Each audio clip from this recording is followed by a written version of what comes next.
Paulo vai pegar essa linha de raciocínio. Mas eu queria convidar aqui o Paulo aqui já para estar trazendo para nós o capítulo 23. Chega aqui, Paulo. Mais um dos nossos professores de excelência. Deus te abençoe, te capacite. Amém.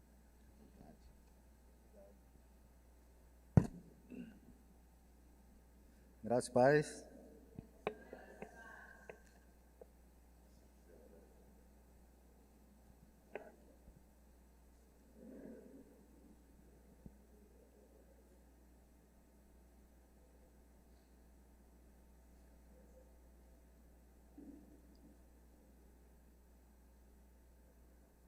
Pastor Divino, estou sentindo falta daqueles irmãos lá que confirmaram a presença aqui, a hora que o senhor colocou o vídeo. Alguns falaram, eu vou lá, eu estou lá, mas não está lá ainda não. Irmãos, como o pastor Divino falou aqui, a gente vai estar falando hoje sobre o capítulo 23 de Atos. Dando sequência aqui aos nossos estudos dos Atos dos Apóstolos, né? E que começou agora uma nova fase, né?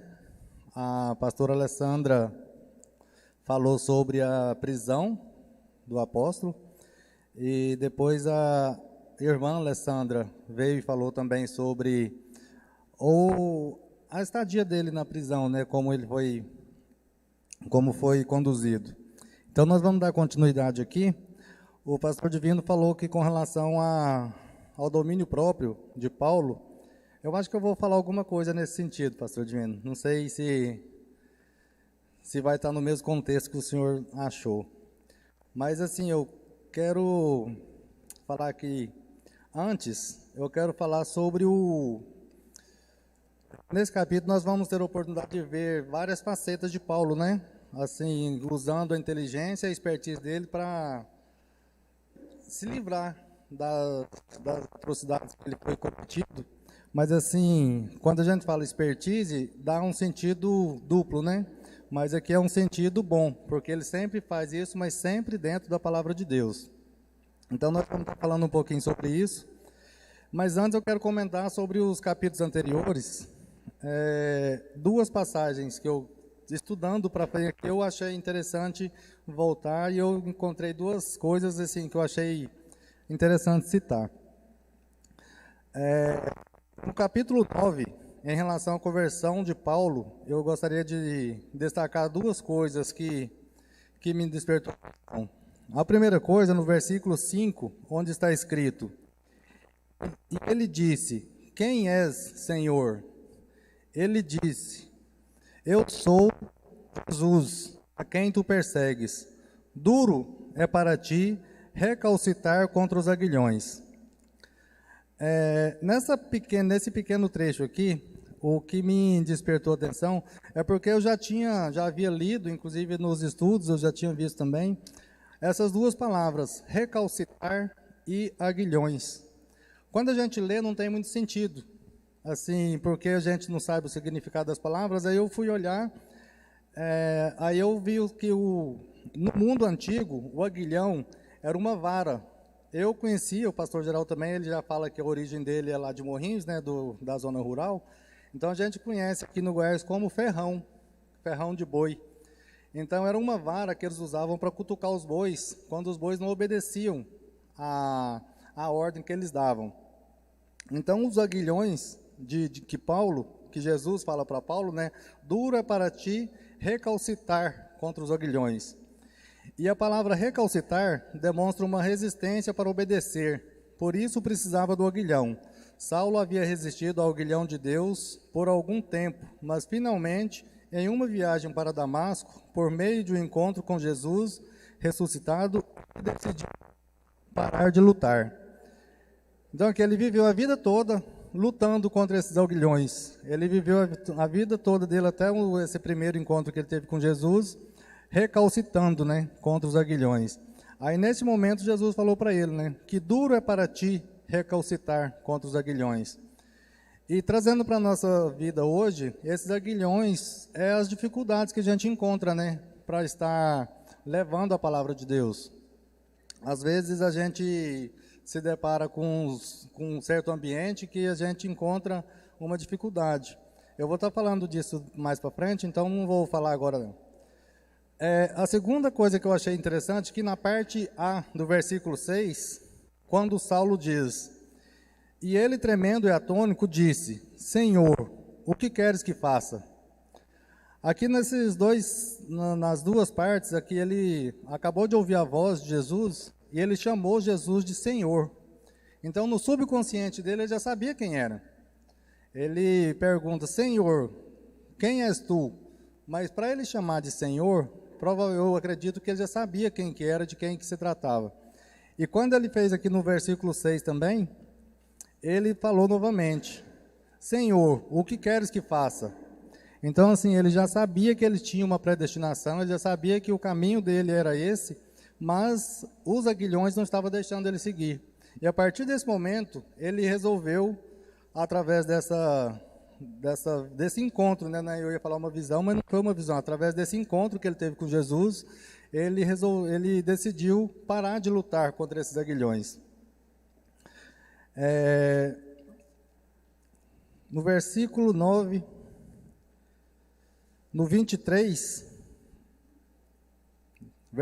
no capítulo 9, versículo 23. E tendo passado muitos dias, os judeus tomaram conselho entre si para o matar.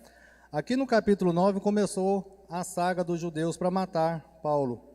Assim, ele fazia parte daqueles judeus que perseguiam os cristãos. Aí nesse interveio que ele se converteu, e aqui ele começa a lutar contra as pessoas que eram ao que ele era a favor, né? A partir daí, Paulo passou a ser perseguido até ser preso, o que ocorreu no capítulo 21 de Atos dos Apóstolos. O capítulo 21, que a pastora Alessandra falou com muita propriedade, né, como foi sofrida aquela prisão dele, e como ele foi, assim, açoitado, né? Não foi igual, mas foi da mesma forma que fizeram com Jesus. Aliás, tinha pouco tempo, né, que Jesus tinha sofrido esse mal, e assim, tanto é que os apóstolos ainda estavam no caminho, né, da pregação. Então, assim, parece que era um método que eles usavam naquela época, né, para torturar as pessoas. E assim, Jesus sofreu todas essas agressões, só que com mais intensidade, porque Paulo também sofreu essas agressões. A pastora Alessandra ainda falou sobre as correntadas que ele levava, né? Que como ele foi preso, ele chegou a desfalecer até que os soldados foram salvar eles. Foi salvar não, foi intervir por ele. Mas voltando aqui ao 23, né? Como eu disse no início, quero falar da inteligência de Paulo para defender os seus ofensores.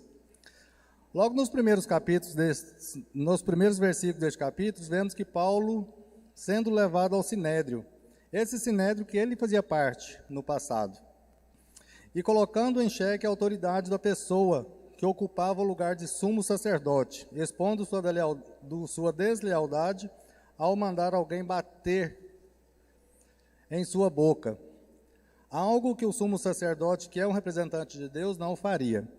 Eu vou estar lendo, pessoal, os capítulos para a gente estar nos inteirando direitinho. Capítulo 23, versículo 1.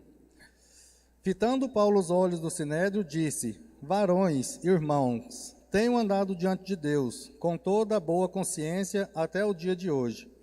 Mas o sumo sacerdote Ananias mandou aos que estavam perto dele que lhe batessem na boca.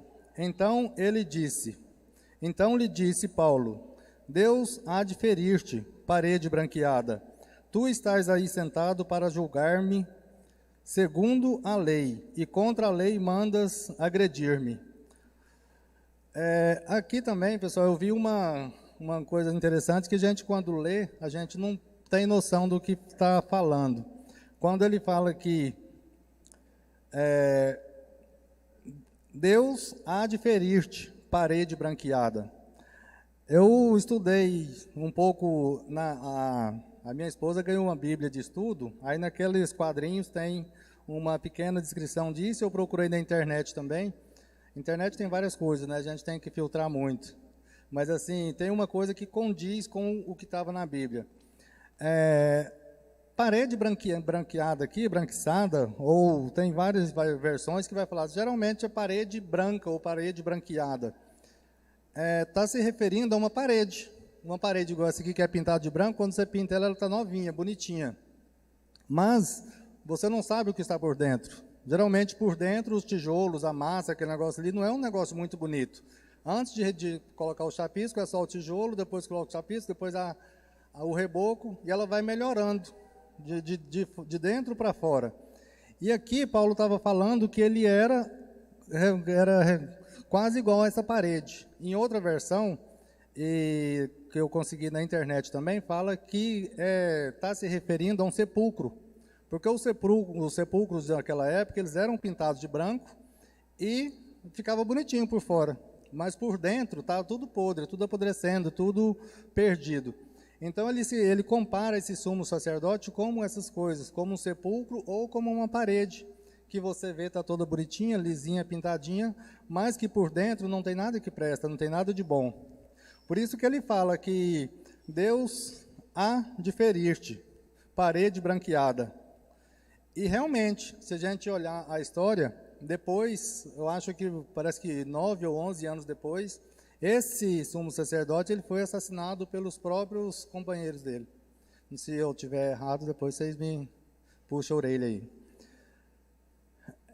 Dando sequência aqui na leitura, respondeu-lhe Paulo: não sabia, irmãos, que ele era sumo sacerdote, porque está escrito: não falarás mal de uma autoridade do teu povo. Então, quer dizer, Paulo era uma autoridade, não que estivesse representando ele, mas ele era representante de Deus. Então, aqui ele usando aqui essa linguagem para falar que se ele realmente fosse o sumo sacerdote legítimo, ele não teria ferido, não teria falado mal, não teria nem requisitado a presença de Paulo ali no Sinédrio para poder estar falando desse interrogatório. Sabendo Paulo que uma parte do Sinédrio se compunha de saduceus e outra de fariseus, exclamou: varãos e irmãos, eu sou fariseu, filho de fariseus.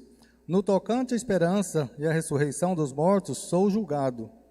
Dita estas palavras, levantou-se grande dissensão entre fariseus e saduceus, e a multidão se dividiu. Pois os saduceus declamaram não haver ressurreição, nem anjo, nem espírito, ao passo que os fariseus admitem todas essas coisas. Houve, pois, grande vozeria, e ele levantou-se alguns escribas da parte dos fariseus, contendiam, dizendo: não achamos neste homem mal algum, e será que algum espírito ou anjo lhe tenha falado? Tomando vulto a Celeuma, temendo o comandante que fosse Paulo espedaçado por eles, mandou descer a guarda para que o retirassem dali e o levassem para a fortaleza. Nessa parte aqui é que eu disse da expertise de Paulo, né? Porque ele sabia que se ele tocasse nesse assunto, ali várias pessoas iriam se confrontar. Então, nesse confronto, a partir desse momento, eles começaram a brigar entre si, e alguns, como a palavra fala aqui no versículo 9, correria o risco até de ele ser atrocidado ali, diante daquela multidão, diante daquela confusão. Então, assim, o Paulo ele usou dessa expertise, dessa inteligência que ele tinha, justamente para se livrar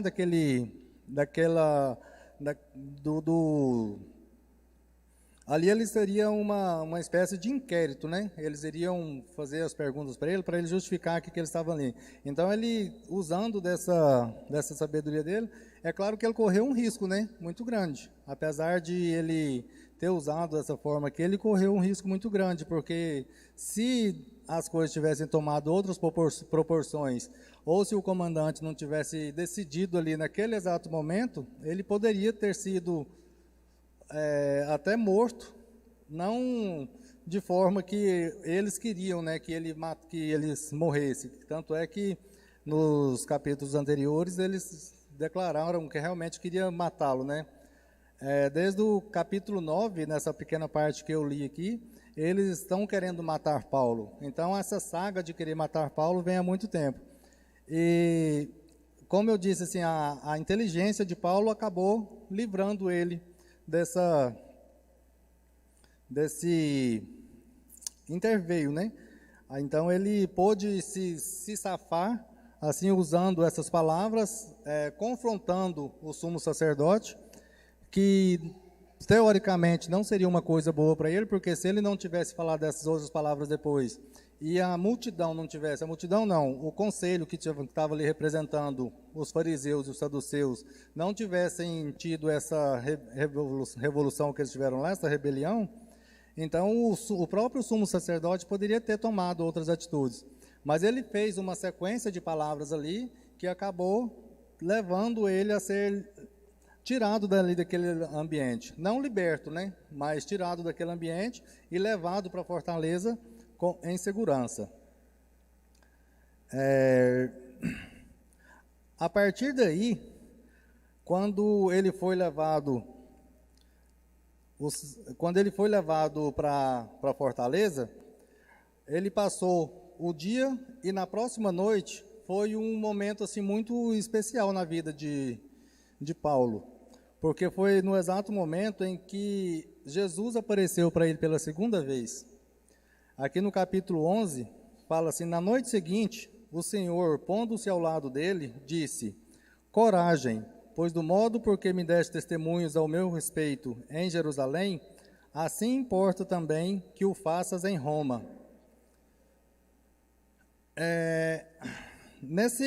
Nessa parte aqui, nós vamos ver que Jesus aparecendo para Paulo, ele fez uma pergunta para ele. E a mesma pergunta que Paulo fez para Jesus lá na conversão dele, por isso que eu vi assim, a necessidade de eu voltar lá no capítulo 9, no exato momento da primeira aparição, porque lá Paulo perguntou para Jesus: o que queres que eu faça? E ele está respondendo aqui no capítulo 23, quando ele fala assim: pois do modo que me deste testemunho a meu respeito em Jerusalém, assim importa também que o faças em Roma. Então, o tempo todo, o que Jesus queria que Paulo fizesse é que ele defendesse Jesus, defendesse os ensinamentos de Jesus, defendesse os pensamentos de Jesus, da mesma forma que ele defendia, que ele atacava. Porque ele era um atacante veemente, era o melhor dos soldados que tinha pela história, que a gente lê na Bíblia, ele era o maior dos ofensores dos cristãos. Então Jesus converteu ele justamente para isso, porque ele queria que Paulo defendesse a palavra de Deus da mesma forma que ele fazia contra. E ele fez isso durante todo esse tempo, desde o momento da conversão até a morte. Então ele fez desde o momento da conversão até a morte, ele fez isso com maestria. Assim como o pastor Dino falou no início, ele tinha uma grande capacidade assim, de intelectual, ele tinha várias formações e ele sabia falar, não era só, ele era um poliglota, né? Então ele soube fazer isso. Essa pergunta que Jesus fez no início, ele respondeu aqui, e ele acabou quando ele tiraram, né? Mas aqui já vai ficar sendo outro capítulo, né? Quando ele realmente foi, né, para Roma para poder dar o testemunho de Jesus lá, não o testemunho, mas ele fala testemunho mesmo. Pois do modo porque me deste testemunho a meu respeito em Jerusalém, assim importa que também o faça em Roma. E ele acabou fazendo isso a partir do momento da conversão dele até a morte. Ele nunca deixou de pregar o evangelho, ele nunca deixou de levar a palavra de Deus, ele nunca deixou de fazer o que Jesus queria. Assim como ele fez aquela pergunta, lá no capítulo 9, o que queres que eu faça? Eu estudando para fazer aqui, tem um negócio que fala que Jesus apareceu para Paulo por 4 vezes. Eu encontrei só essas 2, lá tem as referências, mas eu não falei, não procurei, não coloquei aqui justamente para não tumultuar, né? Porque o intuito aqui é outro. Mas assim, é um uma grandiosidade, né, para Paulo, porque ele ter a presença de Deus através de Jesus Cristo, assim, por 4 vezes, eu acho que foi o único que teve. Depois da morte de Jesus, ele foi o único que teve. Os outros apóstolos tiveram ele presente, né? Mas em espírito, pelo menos nos relatos, nos estudos, eu acho que foi ele o único. E ele teve essa oportunidade por essas 4 vezes, e todas as 4 vezes, segundo consta, foi justamente para falar isso e para reforçar essa vontade que Jesus tinha de que Paulo pregasse a palavra dele. E assim, era uma coisa que nem precisava, né? Mas assim, a gente tem que, de vez em quando, tomar umas doses de ânimo. Então, acho que Jesus estava lá justamente para isso. Eu falo que não precisava porque, a partir da conversão, Paulo ele já teve, assim, essa dedicação total à palavra de Deus. Ele não precisava desse ânimo, mas ele teve o prazer e o privilégio de estar com Jesus outras 3 vezes após a conversão. Continuar lendo aqui. Quando amanheceu, os judeus reuniram e sob anátema, juraram que não haviam de comer nem beber, enquanto não matassem Paulo. Eram mais de 40 os que entraram nessa conspirata. Estes, indo ter com os principais sacerdotes e os anciões, disseram: juramos sob pena de anátema, não comer coisa alguma, enquanto não matarmos Paulo. Agora, pois, notificai ao comandante, juntamente com o sinédrio, que vê-lo presente, como se estivesseis para investir mais acumuladamente a sua causa. E nós, antes que ele chegue, estaremos prontos para assassiná-lo. Mas o filho da irmã de Paulo, tendo ouvido a trama, entrou na fortaleza e deu aviso a Paulo. Aqui, pessoal, eu quero destacar uma coisa aqui que a gente quase não ouve falar. Eu acho que aqui é mais um auxílio que Deus deu pessoalmente para Paulo. Porque em momento algum na história de Paulo, a gente não vê falar hora nenhuma de parente de Paulo. Não fala de irmão, não fala de pai, não fala de filho, não fala de nada de Paulo. E nesse exato momento aqui, sabe-se lá o que esse sobrinho estava fazendo lá, né? Ele ouvindo, e geralmente essas conversas, elas são veladas, né? Não é qualquer pessoa que tem acesso, não é qualquer pessoa que pode ouvir. E o sobrinho de Paulo estava lá e ouviu a conversa. Então, quer dizer, aqui a gente pode ver claramente, mais uma vez, o zelo que Deus tem com Paulo. Apesar de ele ter sofrido tanto, de ter apanhado, de ter sido preso, mas Deus sempre estava com ele, o tempo todo estava com ele. E assim, também é mais para cumprir o propósito que Paulo foi convertido, né?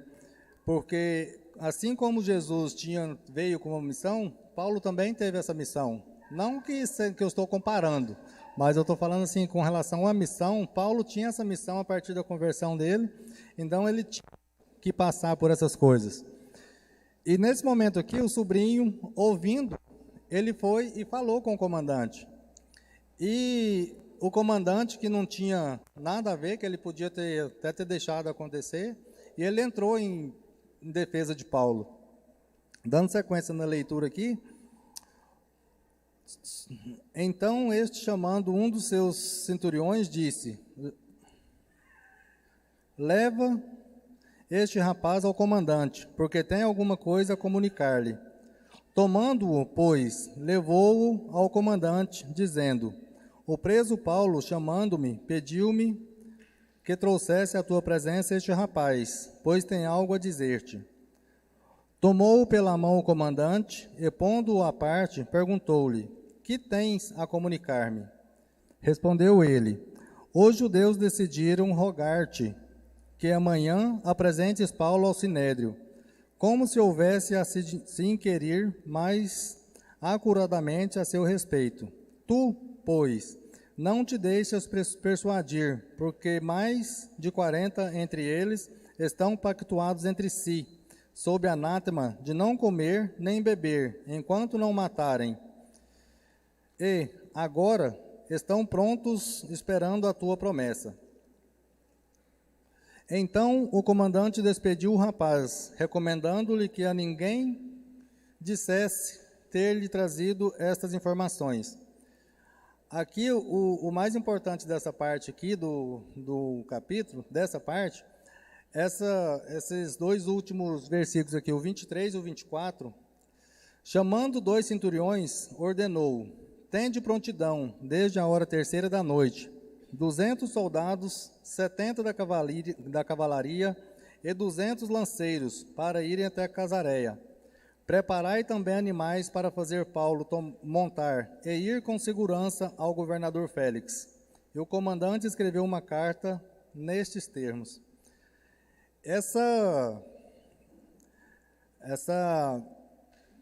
Como que eu direi aqui? Essas pessoas aqui que o comandante designou para levar Paulo, na época, era uma cavalaria assim de proteger um rei. Assim, estudando, a gente vê que 200 lanceiros, 270 arqueiros aqui, isso aqui eles usavam esse tanto de soldados, esse tanto de armas, esse tanto de cavalaria, era para quando eles tinham que conduzir, quando um rei ia fazer alguma visita, sair de um lugar para o outro. Para a gente ver a importância que Deus tinha com Paulo. Ele, através do comandante, ele deixou à disposição de Paulo essa cavalaria, para proteger ele contra aqueles 40 soldados lá que queriam matá-lo. Então, assim, é uma coisa que a gente vê nitidamente a proteção de Deus com relação a Paulo, para poder cumprir o propósito que Deus tinha na vida dele. E assim, para nós, como exemplo disso aqui, a gente tem que pegar exatamente isso. Quando Deus tem um propósito na nossa vida, não tem inimigo que venha nos destruir. Mas, em contrapartida, nós temos que fazer a nossa parte. E o que é a nossa parte? Simplesmente ser fiel a Deus. Ser fiel aos princípios e ter condições de ter a revelação do que Deus quer para a gente. A gente tem que procurar essa revelação e estar disposto e disponível para poder levar a palavra de Deus. E a partir do momento que nós temos essa disposição, assim como Paulo a teve a partir da conversão dele, Deus vai prover todas as coisas. A gente vai passar por dificuldades? Vai, porque o próprio Jesus disse que no mundo tereis aflições. E assim, essas dificuldades que Paulo passou, nós, nos dias de hoje, não vamos passar nem 10% delas. Porque, apesar de a gente não ter assim, muita liberdade, mas no nosso país, pelo menos, a gente tem liberdade de expressão de qualquer coisa. A gente pode falar qualquer coisa. Pode ser de religião, de política, de futebol. A gente tem essa liberdade. Então, assim, para nós é muito fácil. Para nós é fácil a gente poder levar, para a gente poder pregar a palavra de Deus. Só depende de nós. Só depende da nossa disposição, da nossa disponibilidade. Então, assim, e esses versículos aqui, como eu disse, a gente vê a proteção que Deus tem para com os que Ele escolhe para levar a palavra dEle. E aqui todos nós fomos escolhidos. Todos nós temos algo a dizer, todos nós temos algo a ensinar, todos nós temos algo a levar para os nossos próprios irmãos e para os nossos irmãos de sangue, os que não são evangélicos, ao nosso trabalho, às nossas escolas, nas faculdades, em qualquer lugar, na rua, no ponto de ônibus, no Uber, né? Hoje em dia as pessoas não pegam ônibus mais, né? A maioria aí pega só o Uber, mas dentro do Uber você pode falar a palavra de Deus. Então, assim, quando a gente está disposto e disponível a estar junto com Deus, a estar fazendo o que Ele nos pediu, assim como Ele disse para Paulo, que Ele queria que ele testemunhasse a vida de Jesus, nós também temos que testemunhar a vida de Jesus, a vida do Salvador. Temos que testemunhar através de nós. Assim como Paulo fez o tempo todo até ser perseguido. Nós também seremos perseguidos, de outras formas, mas seremos. Mas se tivermos a convicção, tivermos a determinação, Deus irá nos proteger. É claro que de vez em quando nós vamos cair em algumas coisas, né? Aqui está aqui o exemplo maior que foi Jesus, ele veio, nem ele mesmo se livrou das mazelas, né? Que por sinal foram as maiores. E comparado aqui com Paulo também, passou pelo mesmo processo, só que menos, mas foi protegido. Capítulo 26. Cláudio Lisias, ao excelentíssimo governador Félix, saúde. Este homem foi preso pelos judeus e estava prestes a ser morto por eles, quando eu, sobrevindo com a guarda, o livrei, por saber que ele era romano.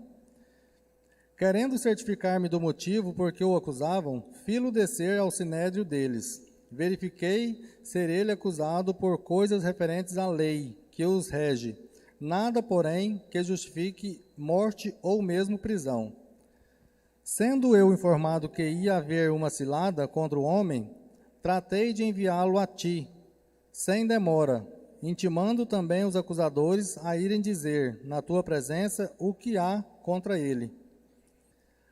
Aqui, no versículo anterior, já a gente viu que, junto com Paulo, o comandante mandou uma carta como se fosse uma carta de recomendação ao governador Félix. E nessa carta ele estava expondo o ocorrido, o que aconteceu com Paulo, por que ele estava sendo preso, sendo que não tinha um motivo, né? O motivo era fictício. Eles inventaram um motivo para prender Paulo, tanto é que o próprio comandante fala: eu, pessoalmente, não vejo nenhum motivo para a morte, nem tampouco para a prisão. Ele simplesmente estava pregando o evangelho, ele só estava falando, como a gente leu aqui no início, lá dos saduceus, né, que acreditavam. Deixa eu confirmar aqui que eram os saduceus mesmo que acreditavam. Aqui fala que eram os saduceus mesmo. Os saduceus acreditavam na ressurreição, acreditavam em anjos, acreditavam em todas aquelas coisas que Paulo dizia. Então, assim, o próprio comandante falou que isso não era motivo para a prisão. Não era motivo nem para a prisão, muito menos para a morte, que é o que eles queriam fazer com Paulo. Então, a partir desse momento, o governador, recebendo a carta do comandante, ele deu também proteção a Paulo. Dando continuidade aqui no 31, os soldados, pois, conforme lhes foi ordenado, tomaram Paulo e, durante a noite, o conduziram até Antipátrite. No dia seguinte, voltaram para a fortaleza, tendo deixado aos da cavalaria o irem com ele, os quais, chegando a Cesareia, entregaram a carta ao governador e também lhe apresentaram Paulo. Lida a carta, perguntou o governador de que província era ele. E quando soube que era da Sicília, disse: ouvir-te-ei quando chegarem os teus acusadores. E mandou que ele fosse detido no pretório de Herodes. Então aqui a gente vê que quando as pessoas ficavam sabendo a origem de Paulo, todos eles respeitavam a origem de Paulo, menos aqueles judeus lá que sempre perseguiam ele, né? Mas assim, a origem de Paulo era respeitada. Por ele ser um judeu, por ele fazer parte daquele povo, ele era respeitado entre alguns. E a sorte dele, assim, como eu disse, não era sorte, né? Através da intervenção de Deus, as pessoas que o protegiam, as pessoas que não o acusavam, geralmente eram pessoas de poder. As pessoas que tinham mais poder que sempre reconheciam a grandeza e a importância de Paulo. E também reconheciam as palavras que ele pregava. É claro que nunca teve maioria, né? E como existiam as leis, apesar dos governantes, apesar das pessoas de poder proteger ele, eles tinham que obedecer à lei. Ali no Sinédrio, ele foi lá para ser interrogado das coisas que ele tinha feito. E as pessoas sempre tentavam desvirtuar as coisas que ele falava. E assim como aconteceu com Jesus, né? Jesus sempre falava uma coisa e as pessoas desvirtuavam as coisas que ele falava para tentar condenar ele. E acabou que condenaram tanto um quanto o outro. Mas esse condenado outro aqui é nas cenas dos próximos capítulos, né, professor? Mas aqui eu queria fazer um link entre essas duas partes com relação aos dias de hoje.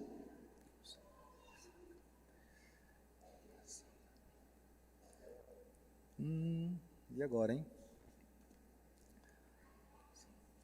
Aqui, as coisas...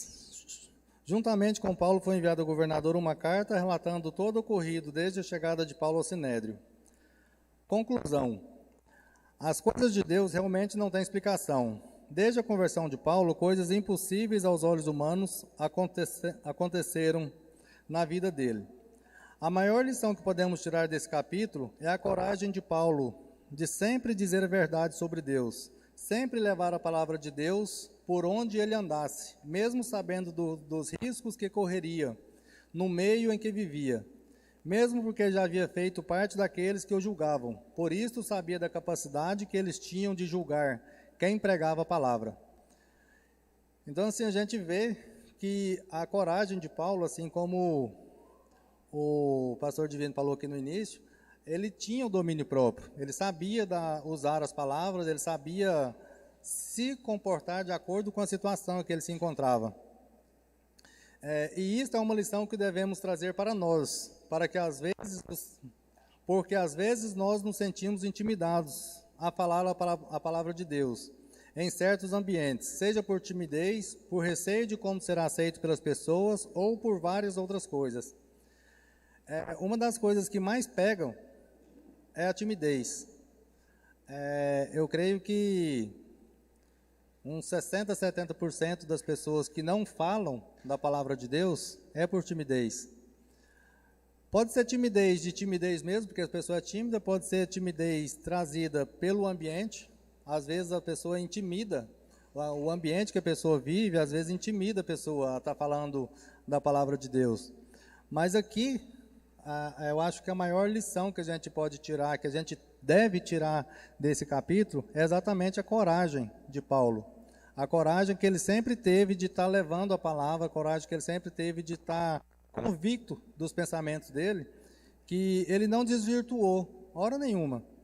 Mesmo sabendo de todas as coisas que ele podia passar, mesmo porque ele conhecia aquelas pessoas, porque ele já tinha sido um deles.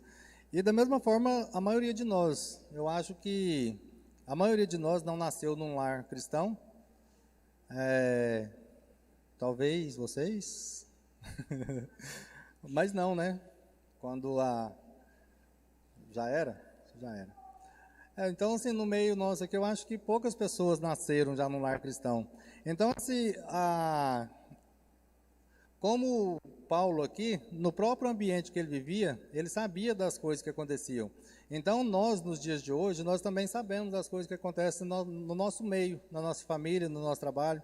Então, quando a gente converte, quando nós entregamos nossa vida para Jesus, nós temos que mudar o comportamento. Nós temos que desvincular, pelo menos assim, mentalmente daquele ambiente, para que a gente possa ter coragem, para a gente possa perder essa timidez que a gente tem, às vezes, de falar da palavra de Deus. E tem a timidez também de falar em público, né? Quase todas as pessoas que sobem aqui falam, né, da ansiedade que dá, da tremura que dá. Comigo não é diferente, eu acho que é diferente sim, eu acho que é mais comigo. Mas assim, a gente tem que vencer essas barreiras, a gente tem que vencer porque o reino de Deus depende dessa palavra que nós vamos levar. O reino de Deus depende da pregação que cada um de nós vamos ter. E pregação não precisa ser no púlpito, pregação não precisa ser para 10, 20, 15 ou 1000 pessoas. Pode pregar para uma só. Porque a palavra de Deus, que uma alma vale mais que o mundo inteiro. Então, a partir do momento que a gente prega, pode ser para o pai, para a mãe, para a tia, para o vizinho, para o colega de aula, para o colega de trabalho, para aquela pessoa que você encontra todos os dias às 6h30 no ponto de ônibus, tá só vocês dois, 6h30 lá no ponto de ônibus, todo dia são as mesmas duas pessoas. Fica lá 5 minutos, depois chega mais uma. Aquela uma que chegar depois, a hora que eu ouvir você falando daquela primeira, ele já vai se inteirar no assunto. Ou vai se rebelar, e na hora que ele rebelar, você já sabe qual o meio que você tem que falar com ele, né? Com esse aqui tem que mudar o tom. Não pode se inibir. Só porque aquela pessoa não gostou, não quer ouvir, você não pode se retrair e deixar de falar. Isso é o que o Paulo ensina para nós aqui. Ele sempre falou, independente das coisas que poderiam vir a acontecer com ele. Ele sempre pregou a palavra, sempre teve convicção do trabalho que ele tinha que ter no reino, independente do ambiente, independente do que as pessoas pensavam, independente do que as pessoas faziam, independente do que as pessoas julgavam. E assim nós temos que fazer também no nosso dia a dia. Então, Paulo nos mostra que em toda e qualquer ocasião devemos levar a palavra de Deus. Aí aqui está um trecho aqui que eu já atropelei, né? Aqui no Brasil e em vários outros países ainda temos essa liberdade de falar da palavra de Deus. Por isso, é mais um motivo para não nos intimidarmos. E aqui também, o final aqui eu já atropelei. Eu falei aqui sobre... Hoje em dia podemos fazer a mesma pergunta que Paulo fez a Jesus. O que queres que faça? E a resposta é a mesma que ele deu em sua segunda aparição. Então Jesus quer que nós o testificamos, assim como ele disse para Paulo, você não vai morrer agora.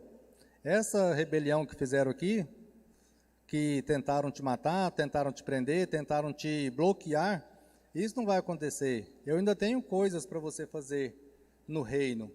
Você vai em segurança para Roma e lá você vai testificar ainda mais em meu nome.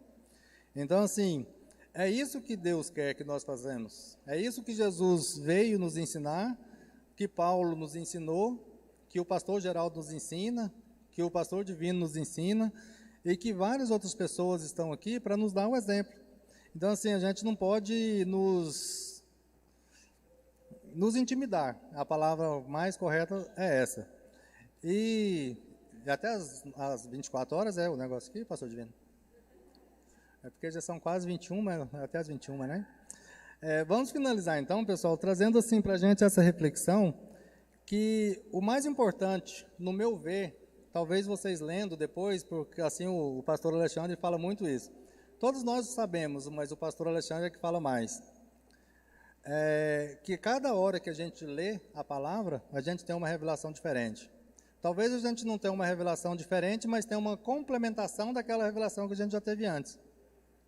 Então, assim, ao meu ver, a maior lição deste capítulo 23 é a ousadia e a coragem de Paulo. Então, que nós possamos trazer para os nossos dias, para as nossas vidas, para o nosso dia a dia, para o nosso ambiente, essa coragem, essa intimidade com Deus, porque a gente ter a honra de falar com Deus, de ter um encontro com Deus, é uma coisa que não tem explicação. E Paulo teve essa oportunidade, mais do que os discípulos que andaram com Deus, com Jesus. Ele realmente era uma pessoa diferenciada. Então, a gente não precisa ser igual a Paulo, mas a gente pode seguir os exemplos dele. Porque tudo que está escrito na Bíblia é para nos ensinar, para nos exemplificar e para ser seguido. É claro que a gente não vai conseguir seguir à risca, mas os exemplos estão aqui. E o ensinamento que eu tiro é esse, que nós tenhamos coragem, que nós percamos a timidez, que nós percamos essa inibição da palavra, para a gente cumprir o verdadeiro propósito. O propósito nosso, o propósito da igreja, o propósito que Deus quer, que Jesus pediu para Paulo, é que nós testificamos ele. O que é testificar? É falar da palavra dele, é mostrar para o mundo quem foi Jesus, por que ele veio e a missão que ele cumpriu, à risca. E tudo que ele passou, a gente nem precisa falar do que ele passou, a gente precisa falar do que ele fez por nós e falar a importância desses ensinamentos. Então, que nós tenhamos pelo menos 98% dessa coragem de Paulo. Não precisa ter 100%, não. 98% eu acho que, né, pastor Geraldo? Assim, para a gente poder estar levando essa palavra. Mesmo porque aqui para nós brasileiros, as coisas que a gente vai sofrer por levar a palavra, não vai ser 10% do que Paulo sofreu. Eu acho que nem 5%, né? Porque não... Deve chegar uns 2. Em algumas regiões mais longínquas aí pode chegar uns 2, mas aqui na Goiânia eu acho que nem isso. Mas que nós tenhamos essa ousadia de levar a palavra de Deus, onde quer que nós estejamos. Não precisa ser eloquente, falar bonito, procurar frases feitas, mas só falar do amor de Deus já é o importante. Então, que a gente possa estar fazendo isso no nosso dia a dia. Amém?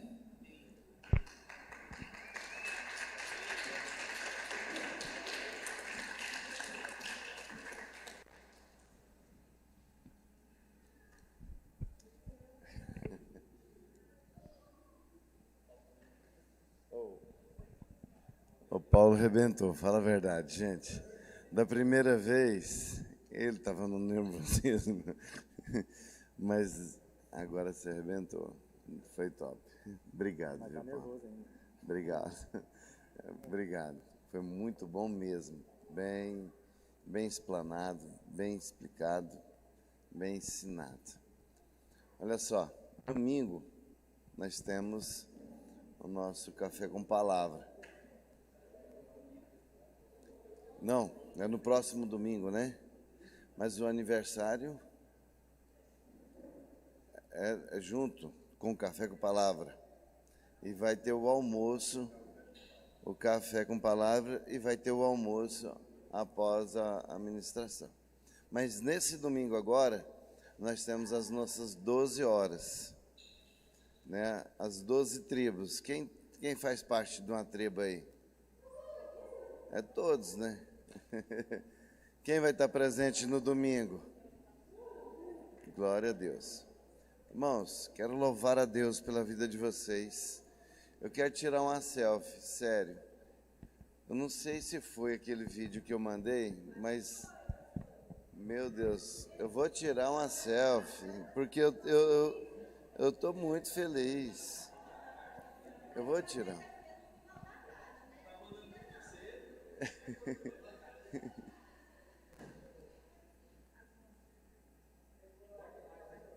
Olha aí. É porque eu fiz ele de manhã, falei, se eu for mandar muito cedo, vai acordar. Aí eu lembrei à tarde, bom dia. Obrigado, fique de pé, deixa eu orar com você. Obrigado mais uma vez. Sábado, as nossas pamonhas, já entra em contato aí, já reserva aí a minha, a sua, né? Já faço o Pix, meu e o seu. Já deixo tudo preparado aí, já manda entregar no meu endereço e o seu também. Eu acredito que o resultado é benéfico para o reino de Deus, né? Você que trouxe a sua oferta, você que trouxe o seu dízimo, deposite ali na urna. Eu queria orar com você, você que está na sua casa, você que assistiu aí. Quero louvar a Deus pela sua vida. Paulo trouxe algo de Paulo maravilhoso. Feche seus olhos. Pai, obrigado por esse momento precioso. Nós experimentamos e estamos adquirindo mais conhecimento, ó Pai, da parte do Senhor, através da Tua Palavra, através dos Seus ensinamentos. Obrigado por hoje, ó meu Deus, todo o ensinamento explanado aqui, ó meu Deus, trouxe ao nosso coração algo, ó meu Deus, que nós, como cristão e como igreja, ó Pai, devemos, ó Pai, aprender, devemos tomar conhecimento, como que Paulo atuou. Nós queremos, ó meu Deus, ter a mesma atitude, a mesma postura. Pai, em nome de Jesus, a cada um de nossos amigos que estão nos assistindo, guarde a sua casa, suas famílias. Em nome de Jesus, quero te louvar por hoje. Amém. Deus abençoe.